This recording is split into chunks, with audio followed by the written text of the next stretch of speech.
So, did you use up all your romance and thoughtfulness yesterday, and now that February 15th is here, you've gone back to the normal doldrums? Well, if Cupid went back into hibernation at your house already, Arthur Craig Wilson has ways to keep dating, so to speak, even after the excitement has faded.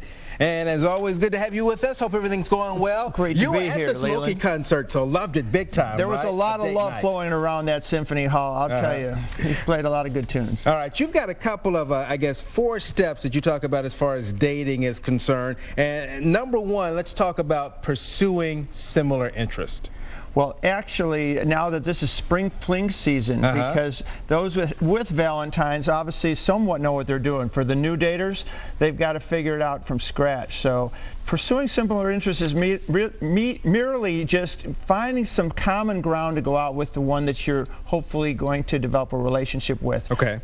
A guy should not ask a girl out without knowing what it is she likes to do and that he would want to do the same thing. Okay. And I guess what about opposites attract?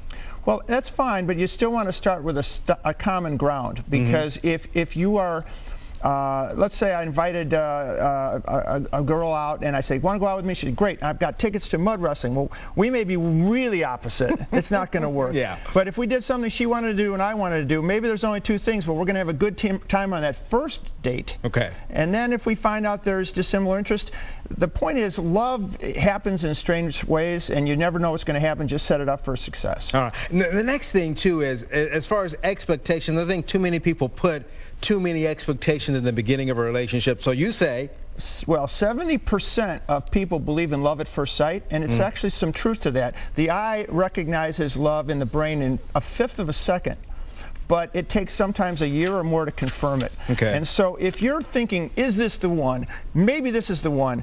You're setting yourself up for a real problem, because the odds are overwhelming. It won't be. Just go out and have a good time. Okay. And next step is just learn and grow. And what do you mean with that? Well, the purpose of living is to learn and grow. You and I are exchanging information right now. We're having a nice conversation. That's really what a date is. You know, the thing about a date is the Greek derivative word is didono, which means to give.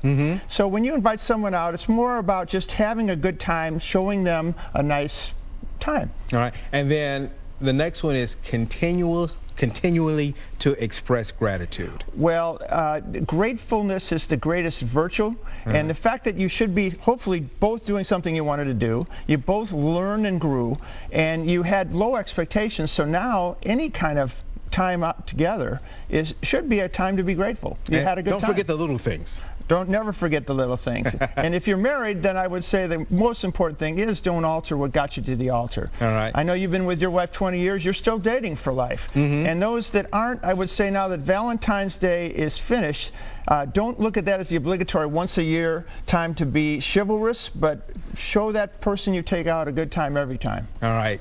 Great information there. Thank you for being with us today. Good to be here. Dating for Life is available wherever books are sold.